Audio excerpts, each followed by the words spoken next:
Bueno, muy bien.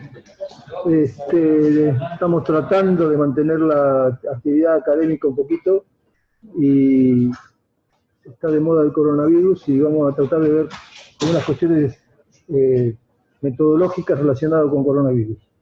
Y nuevamente invito a todos que por favor, para poder mantener esta actividad lunes, miércoles y viernes, es necesario que propongan algún tema y se presenten y le comuniquen al jefe de residentes para poder discutir algunas cuestiones.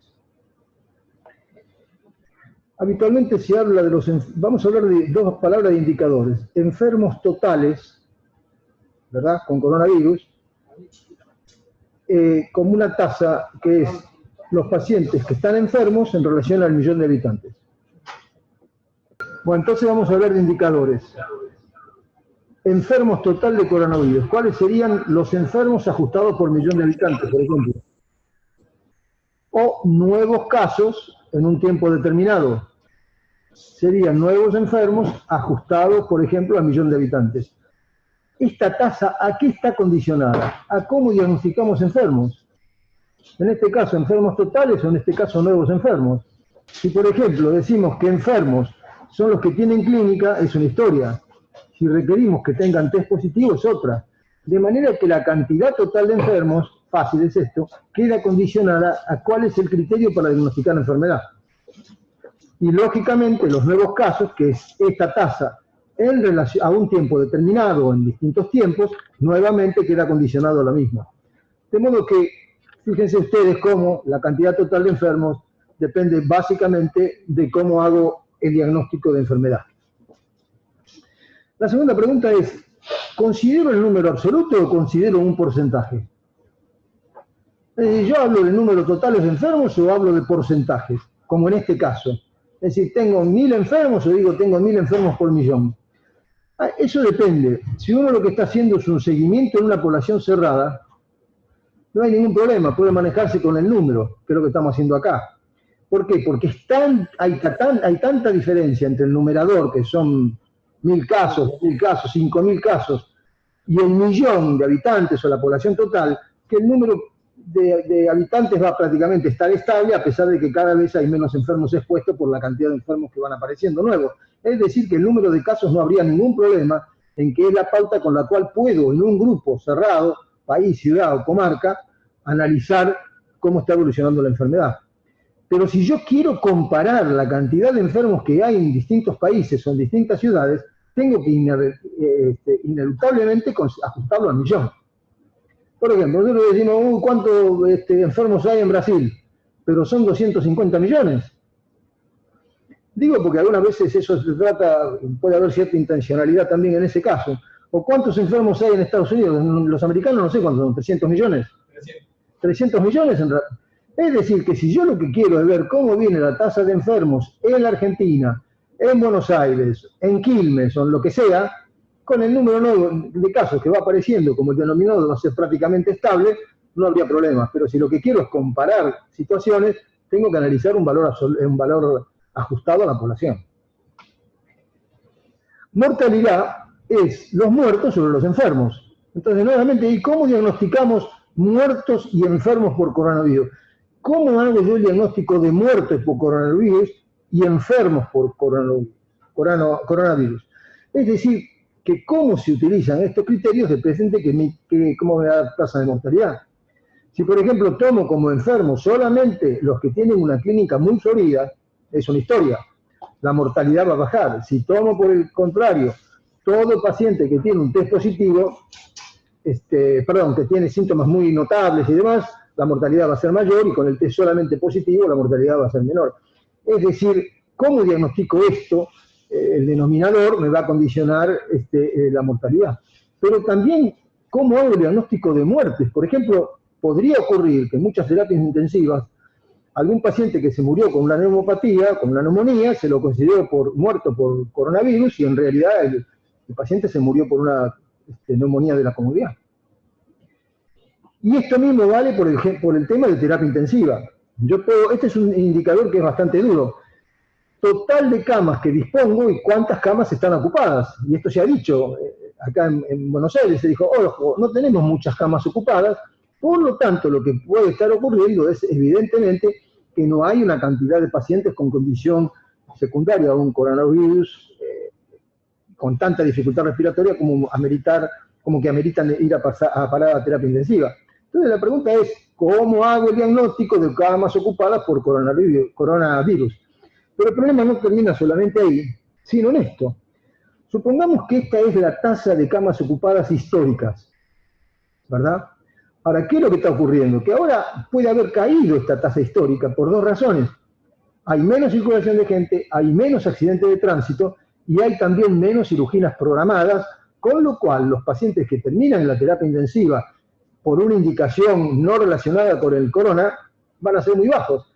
Y la tasa de pacientes internados por corona reemplaza a la anterior. Yo mismo tengo una tasa histórica, no se movió la tasa de internados en la terapia intensiva, pero fíjense que hubo una transformación del tipo de paciente internado, de modo que este tipo de situaciones termina condicionando un poco los números que aparecen, que algunas veces son realmente difíciles de poder analizar en conjunto, de lo que pasa en la Argentina, de lo que pasa en otros países que utilizan otros criterios y demás.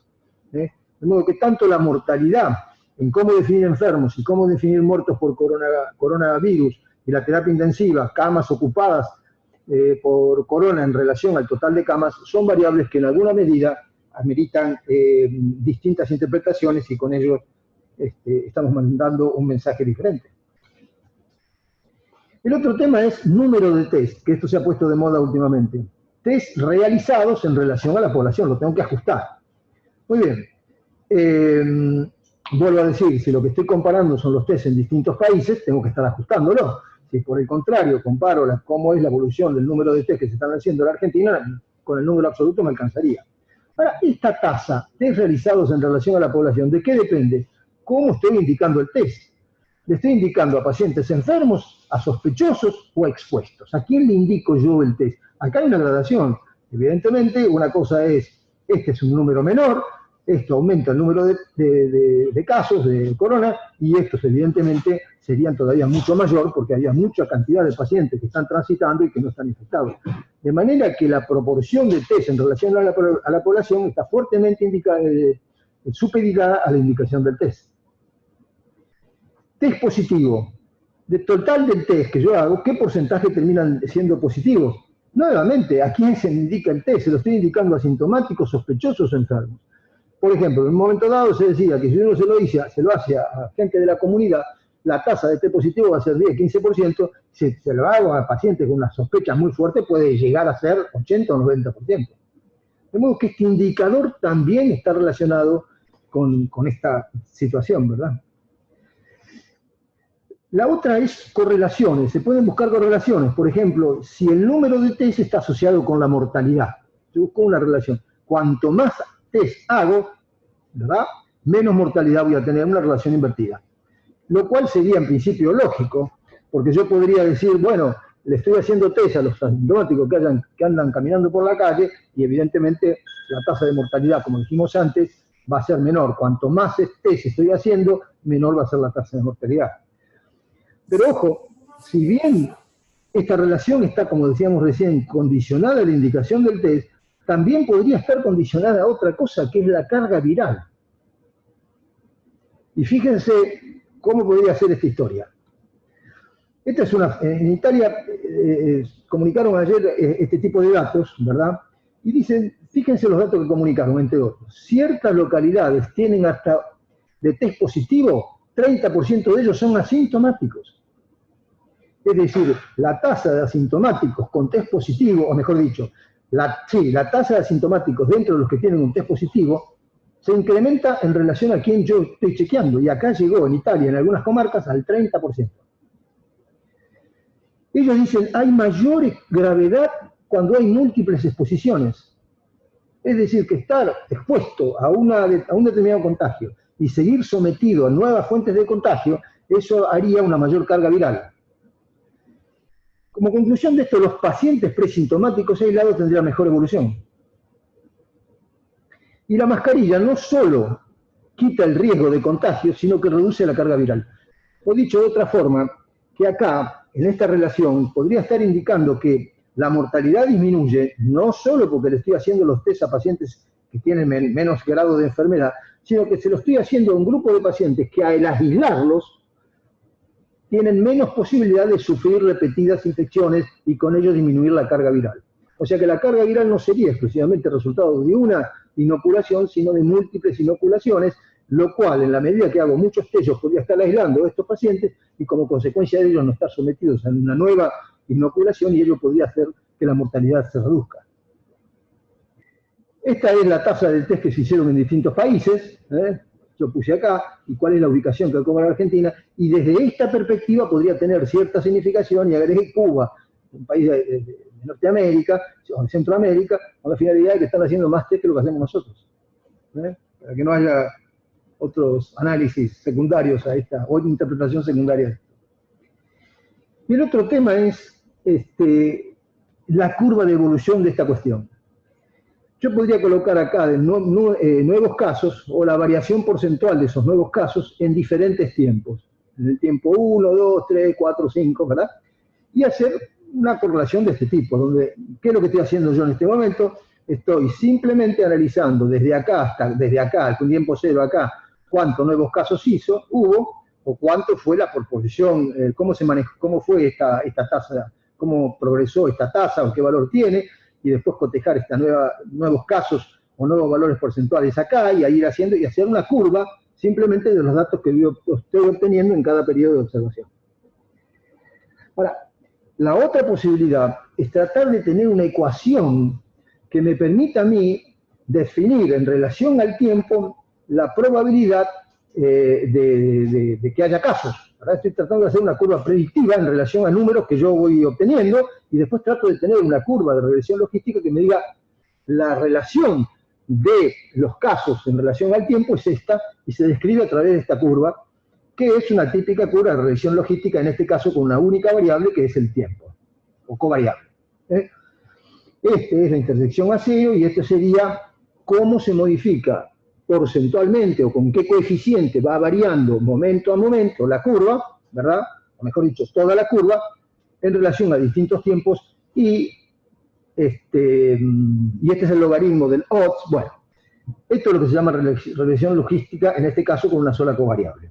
De acá, yo puedo ir acá, que sería la probabilidad en relación al tiempo de tener casos de coronavirus. ¿Por qué interesa esto? Porque no me interesa solamente ver cómo está evolucionando, sino hacer una predicción de, según los datos que tengo, cómo podría evolucionar en el tiempo. Muy bien. Por ejemplo, yo podría tener con los datos que dispongo hasta un punto determinado, que esta es una curva, evidentemente es muy agresiva en cuanto al número de casos, esto sería una curva intermedia y esta sería una situación mucho más benevolente en el sentido de que hay menor cantidad de casos en función del tiempo.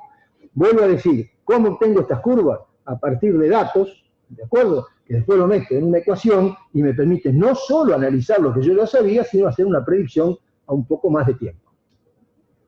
Fíjense que cuando se pasa de esta curva, que es el logaritmo del odds en relación al tiempo, a que se puede fácilmente trasladar a una cosa de esto, yo transformo estas curvas que son lineales, porque es lineal la relación logística, en este tipo de curvas, que son las curvas que uno puede analizar mejor cuando tiene que trasladarlo a la práctica. De modo que hay tres perspectivas y que están diciendo los autores que, bueno, ahora voy a decir cómo es esta historia, quienes están en salud pública dicen la curva se está aplanando un poquito más. ¿Cómo sería una curva que se está aplanando? Sería lo siguiente, que yo con todos mis análisis llegué a este punto y desde aquí mi predicción a través de la curva esta, de la ecuación esta, me dice que esta sería la forma de evolución de los nuevos casos. Y sin embargo, podrían haber ocurrido dos situaciones, que la curva se acelerara o que la curva se aplanara. ¿De acuerdo? Lo cual significaría que mientras que la primera parte de la curva con la cual yo elaboré esta ecuación, en una segunda parte de la curva, evidentemente la ecuación no funciona muy bien y debería tener otro coeficiente de variación en relación o en función del tiempo. Esto es lo que están diciendo en salud pública, por el momento me pareció que estaban diciendo antes, esta es la evolución que tenía, que ellos habían observado, y ahora están diciendo que la curva actual parece estar aplanada, ¿de acuerdo? Porque no sigue lo que había sido predeterminado por el análisis de los primeros datos. Esto era lo proyectado y esta es la curva actual. Es muy importante saber que lo que estamos viendo acá es lo que pasó en términos epidemiológicos 15 días antes. Pero esto es como están diciendo ellos que la curva parece estar aplanada. Y el último tema es esta cuestión, es cuarentena versus test. Cada uno de estos problemas, ¿por qué se plantea esto? Porque yo le hago test para saber si está enfermo o no está enfermo, simplemente lo mando a cuarentena y después de 15 días digo no estuvo enfermo. ¿No es verdad? Serían dos estrategias. O le diagnostico con un test o lo mando a cuarentena. ¿Cuál es el problema de la cuarentena? Como en relación a si queremos analizar esto en términos comparativos. Bueno, la cuarentena significa, en términos de dificultades, reducción de la actividad económica, aislamiento con todas las condiciones que ello implica, y el hecho de que uno lo hace en forma generalizada, porque si no haces ningún test, ninguna evaluación, se lo aplica la cuarentena a todo el mundo. ¿Cuáles serían los problemas que plantea el test? El costo del test y la disponibilidad del laboratorio para hacer test. Que el sistema de salud no está preparado para, recién ahora se está poniendo en funcionamiento y va a ver qué grado de comparación tiene con otros países en cuanto a la cantidad de test que se están haciendo, ¿verdad? Ahora bien, de esto, ¿verdad? A esta situación y cómo analizamos esto depende de qué ecuación tenemos en este término, en términos de salud y economía, lo que se está hablando siempre. Es decir, el problema de tener una crisis de salud versus el problema de tener una crisis de economía, y siempre dice, bueno, es preferible. Detrás de esta ecuación está esto. O aplicamos cuarentena o aplicamos test. Cuando aplicamos cuarentena lo hacemos en la generalización de la población, y evidentemente el impacto económico es importante, como ya lo estamos viendo en este momento. Si uno pudiera realizar un poco más de test y poner en funcionamiento a los que tienen test negativos y cuarentinizar a los que tienen test positivos, evidentemente la ecuación se podría cambiar, se podría alterar y demás. Por supuesto, esto depende de la posibilidad de hacer este tipo de situaciones y también de la estrategia general, porque hay una cuestión que es real. Esta evaluación se podría hacer en reductos muy particulares, donde se dispone, el sistema de salud es capaz de hacerlo, y probablemente en muchos lugares. Ayer estuve escuchando, por ejemplo, que en Jujuy, unos periodistas que estaban dando información por allí, dijeron, usted mire, queremos analizar cómo está la cosa en Jujuy, contar anécdotas, qué sé yo. Dice que lo llevaron afuera de, no sé si alguno de ustedes lo vio, lo llevaron afuera de la ciudad, los metieron en una carpa que había, le tomaron la temperatura, le hicieron un interrogatorio y dijeron, bueno, espera un poquitito, le vamos a sacar un test, le vamos a hacer una prueba para saber si usted está infectado o no, le hicieron la prueba, a las 4 o 5 horas dijeron, no, mire, está tranquilo, puede deambular sin problema por Jujuy. Eso podría ser un mecanismo. La otra posibilidad que dijeron, no, mire, usted va a poder hacer su investigación periodística después de 15 días cuando comprobemos que esté sano. Son dos estrategias que en alguna medida ponen esta ecuación de cuarentena versus test con repercusión tanto en el tema salud como en el tema económica. ¿Qué me parece que es piola esta historia de analizar esto? Porque en medicina nosotros tenemos muchísima cantidad de datos, permanentemente tenemos que procesar esa información, si está sesgado, si no está sesgado, si hay alguna cuestión que hace que ese dato sea inválido y tomar para el camino equivocado. Así que me pareció que era piola, es un tema que está muy vigente, todo el mundo está interesado y bombardeado permanentemente con este tipo de noticias, y bueno, a lo mejor nos sirve para algo de la cardiología. Está Rolo, Mariano Falconi y Walter Mazzoni. Bueno, dos cosas, a ver cuál es tu comentario. Como todo test, lo primero que se plantea es la sensibilidad y especificidad del test. Es decir, cuán sensible en este caso por la especificidad, lo que va a hacer es que te dé positivo y no estés enfermo y las consecuencias serían escasísimas, que tenés que guardar. El problema es la sensibilidad, si vos estás enfermo, no lo detectas. Ese es un primer problema que veo. Y segundo, es que vos tenés hoy un test negativo, salís, te agarrás de la baranda de la escalera mecánica y te contagiás. O sea, bueno, el test negativo dura hasta el momento, pero te puede contagiar en cualquier momento posterior al test. Yo creo que una de las políticas de salud por las cuales los test se restringen, primero el costo, la economía, la logística, que es complicadísimo, pero después porque alguien puede decir, es falsa la sensación de tranquilidad porque el negativo es negativo.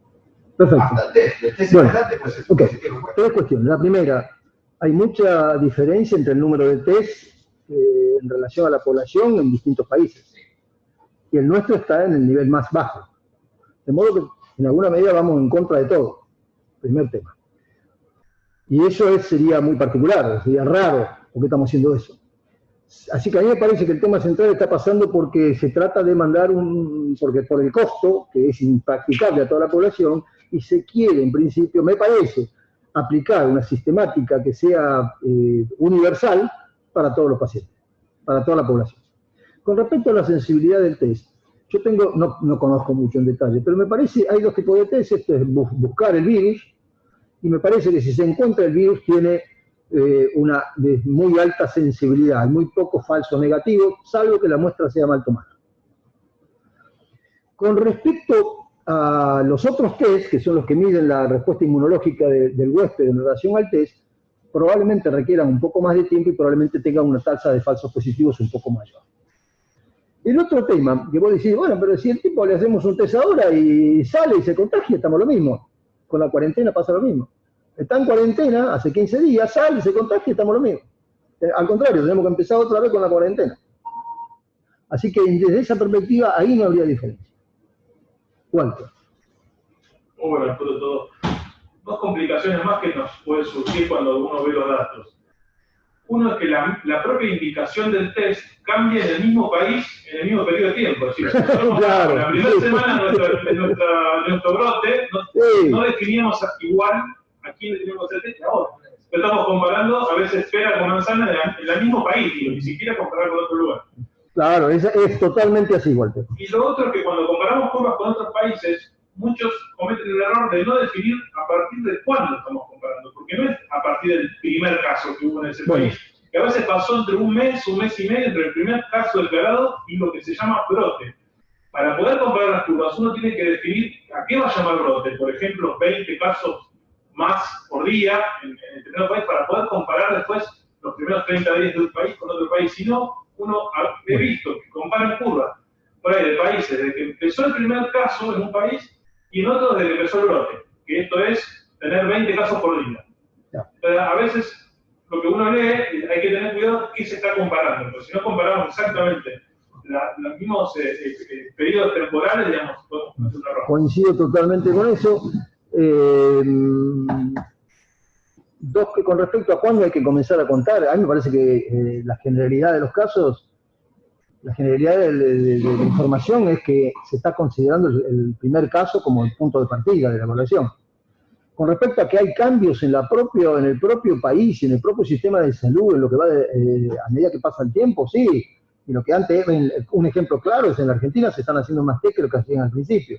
De modo que es muy difícil tener una imagen que con la misma pauta se proyecte en el tiempo como para sacar alguna conclusión. Hay mucha variabilidad en ese sentido. Coincido contigo.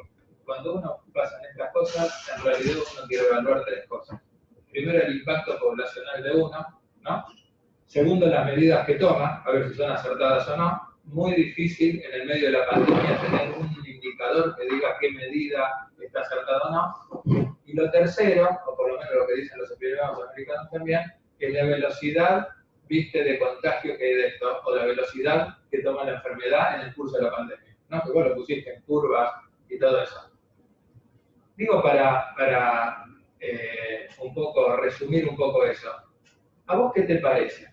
Si vos tuvieras que definir hoy cómo tenés que brindar la información hacia afuera, en el medio de esta pandemia, ¿de qué tres cosas vos hablarías hoy? Y dirías, miren, para aclarar no vamos a hablar de 25 tasas. Tenemos que hablar de 3 o 4 cosas que nos van a decir cómo vamos nosotros, y de una o dos tasas que nos van a decir cómo vamos a comparar al resto. ¿Qué es lo que vos? Porque, viste, se dicen muchas cosas, entonces, viste, uno termina, como dijo Walter, en el medio de esto, que lo otro, que el brote, que no, que el primer caso, etcétera, etcétera. O sea, vos pensás que cuando uno dice probabilidad, uno tiene que hablar de aplanamiento de la curva hoy, o no, digo, si se va aplanando o no, quiero decir, no aplanamiento, ¿no? Uno tiene que hablar de velocidad de la enfermedad en un país X, y uno tiene que comparar por millón, y uno tiene que hablar también a quién le hace los test hoy, o a qué grupos le hacen los test, porque los americanos el fin de semana dijeron exactamente lo que vos decías. Yo puedo hacer el test a los asintomáticos, puedo hacer el test a los expuestos, o puedo hacer el test a los grupos de riesgo. entonces me va a cambiar el numerador. Entonces ellos van a hacer algo raro. Toda la gente que va a la actividad por un lado, otro lado los opuestos y todo para tener una visión más global, que eso sí tienen los test adecuados para ver qué hacen. ¿Cuál sería tu posición? Acá está lo que está diciendo Walter, ¿verdad? Si yo digo la ecuación me estaba progresando de esta forma, y a partir de esto progresó de esta forma, pero yo cambié la forma de medir esto, no puedo decir que ha habido un cambio, porque estas curvas se pueden comparar, cómo venía esta curva y cuál era el valor predicho en relación a qué terminó pasando, hago un análisis estadístico y la curva cambió realmente, toda vez que no haya cambiado la forma con la cual estoy midiendo el fenómeno. A mí me parece que, con respecto al otro, me parece que un dato duro es las camas ocupadas de terapia intensiva. ¿Por qué? Porque se dispone de una cantidad realmente de una información que puede estar muy bien centralizada por salud pública, en primer lugar, y porque en general allí, a pesar de que puede ocurrir de que haya un crecimiento que queda diluido porque tenemos menos casos de los otros, me parece que es un bastante buen indicador de la mortalidad de esta situación. Creo que ese es un buen dato. Con respecto al tema de los test, a mí me parece que en esta ecuación hay una cosa que es real, vos no podés meter en test a todos más, pero me parece que en esta ecuación, cuarentena versus test, yo trataría de no meter en cuarentena a todo el mundo, de que, mira, me parece que yo trataría, porque tiene impacto económico. Y a mí me parece que en este caso deberían generalizarse un poco más los enfermos que están expuestos o con sospecha de exposición, hacerlos un test y ponerlos en funcionamiento económico, que antes que mandarlos a una cuarentena. Sí. Creo. Muy bueno, la verdad que muy bueno. Y otra cosa que estaba leyendo hoy que me parece que es interesante que los test van a terminar contestando, que no se sabe, es que la tasa de portadores asintomáticos es muy variable dependiendo muchos trabajos. Y un interrogante que a mí me surgía, que no lo encontré en ningún lado, no sé si alguien lo sabe, es cuántos de los tipos que están infectados asintomáticos positivizan a lo largo del tiempo. Porque hay muchos que parece que están asintomáticos, pero no hay ninguno que haya un seguimiento de que los hayan seguido 15 días, 20 días, y cuántos desarrollaron la enfermedad o cuántos se negativizaron. Y esos son datos que creo que también para poder tomar decisiones de salud pública a nivel poblacional son importantes. Porque un tipo positivo se negativiza o es un tipo que sigue siendo positivo y está un mes siendo positivo. Entonces, creo que cuando se empiece a testear más, vamos a empezar a tener esa información. Por supuesto, coincido contigo. A mí me pareció interesante esto que comunicaron los italianos, que la reexposición a la infección empeora la sintomatología y empeora la evolución.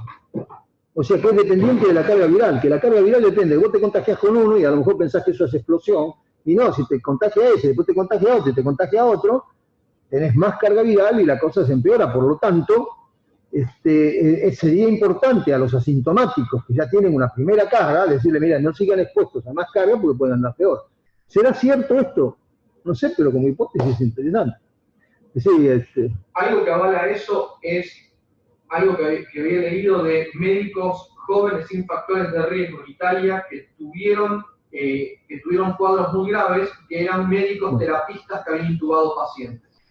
Y eso va en el mismo sentido que esto, de que la carga viral que recibe en el momento de la intubación sería muy alta, entonces donde el inóculo importaría, ¿no? Exactamente lo que vos decís, es lo que dicen estos tipos, yo no lo quise para no complejizar más esta historia, pero ellos dicen que muchos del personal de salud sometido a exposiciones múltiples pueden tener peor evolución debido exactamente a esta cosa.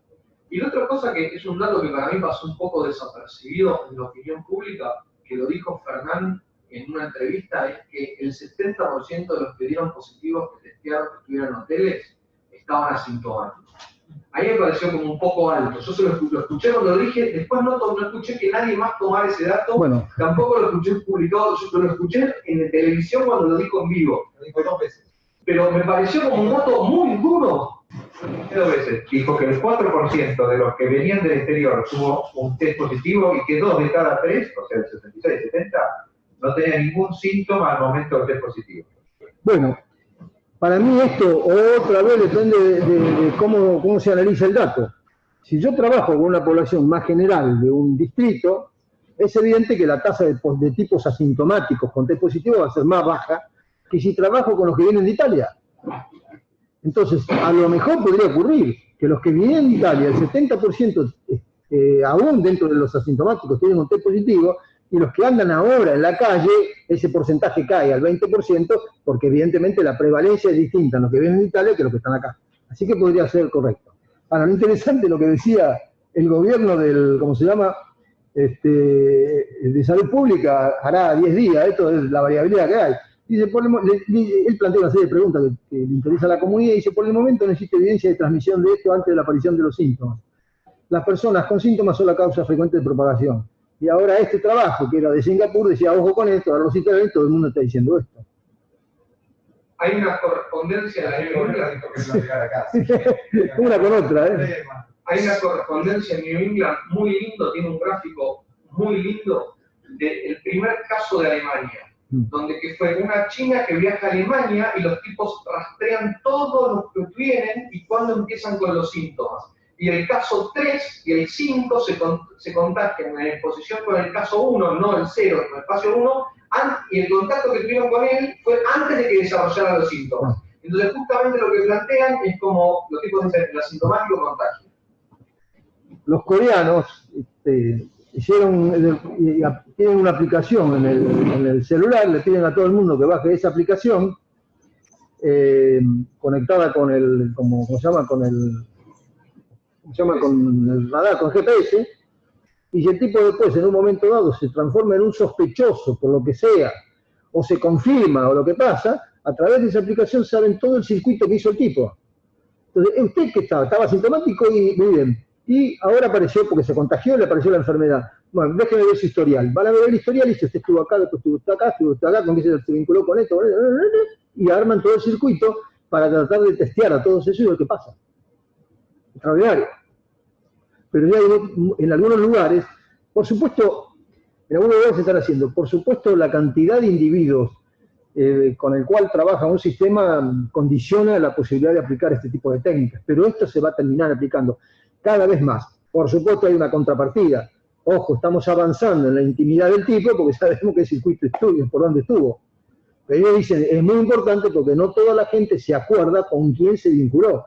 Y nosotros podemos vincular en forma informática dónde estuvo este tipo con otra gente que también estuvo en ese lugar y avanzar en una exploración en ese sistema. Bueno, ¿hay alguna pregunta del auditorio? No. Listo. Entonces terminamos con esto. ¿Puedo hacer un comentario? Hola, César. Hola, César, ¿cómo estás? Bien, hola. Cuídense ustedes que están ahí, por favor. Preguntaste la sensibilidad del test. El otro día escuché una conferencia en la Sociedad de Trasplantes que estuvo la doctora Osmuth y la doctora Barcán.